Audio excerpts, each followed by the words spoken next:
Hey guys, welcome to another new episode of Know Why Golf with me, Coach Kitri at Golf Tech Singapore.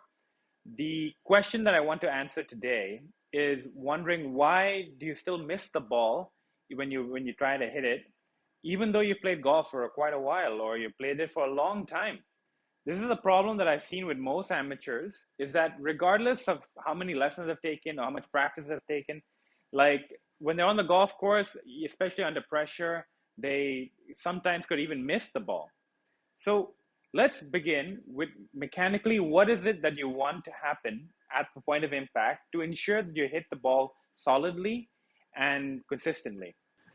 So mechanically speaking, most good golfers know that to ensure consistent solid contact with an iron onto the ball, for example, this is the ground and here's the ball, you would want to connect the ball first and the ground second, reaching its low point. Naturally, what this means is that the low point is in front of the ball and not behind the ball.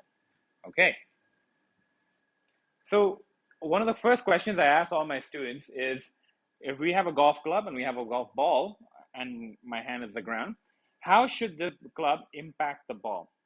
And I give them one of three choices. Would you hit it like this, or like that? Right. Is it this one, and this one? And like I mentioned before, most of my students understand that they're trying to compress the ball and hit it down into the low point, which is in front of the ball. But I do have some students who think that they're going to need to pick the ball up, considering the ball's on the ground, and they're trying to pick it up back into the air, which unfortunately, as you can see, can create a lot of inconsistencies in the impact. You can either top the ball or you'll duff it if you hit the ground behind. Despite knowing all of this, it can still be very hard to hit the ball if psychologically you're thinking about something different.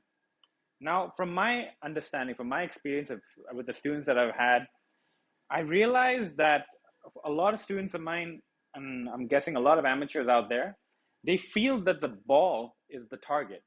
So when the ball is the target, their first thought in their mind is, don't miss the ball.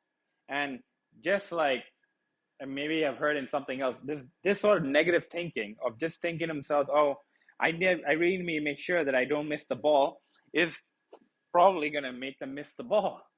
And this sort of backward thinking does not help when trying to connect the ball and hit it consistently.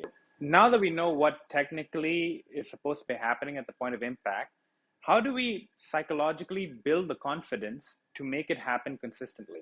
Well, something that I like to teach my students is to have an idea of something that's going to be part of our reality, regardless of whatever we do, that is going to help you get the club back down into the ball and into the low point.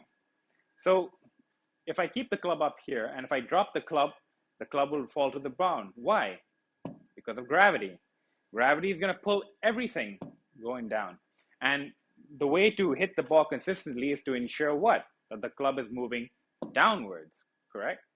So a neat trick that I like to show even my beginner students or any students of mine who have played golf and I still have issues with mishits and also missing the ball is that I would like them to stand on top of the ball, close their eyes, take a backswing, and just feel like the club is falling back. And more often than not, they'll be hitting the ball. So, why do we close our eyes when doing this drill, when understanding gravity? It's because it helps build confidence in you, knowing that it's not that hard just to get the club back down to the ball, especially if you're allowing gravity to do it for you. So it does not mean that you have to keep your eyes on the ball to ensure that you hit it and that you have to use so much effort just to do that first step, which is what? To move the ball. Wherever the ball may go, that's a different story. But at least have the confidence knowing that whatever you do, if you allow it to happen, allow gravity to help you, you will get back to hitting the ball. And for the most part, ensure that the ball is being connected before the low point. So if you're interested in using this drill the next time you go and practice golf, this is the way that you would want to set up to it. First, set up to it just like how you normally will. Now, once you're on top of the ball, you can close your eyes, take a backswing, and feel like the club is falling. Now, it's not just necessarily the club falling, but it's also allowing your body to move through the ball. Okay? So, set up to the ball, close your eyes, take a backswing, and let it fall. All right? After you do this drill a few times, it will help build the confidence in you, knowing that you can hit the ball without necessarily having to see the ball and also not having to use so much effort. So guys, I hope you enjoyed the video. If you did, please like and subscribe. That way you'll be notified when a new video comes in. Go out there and happy golfing.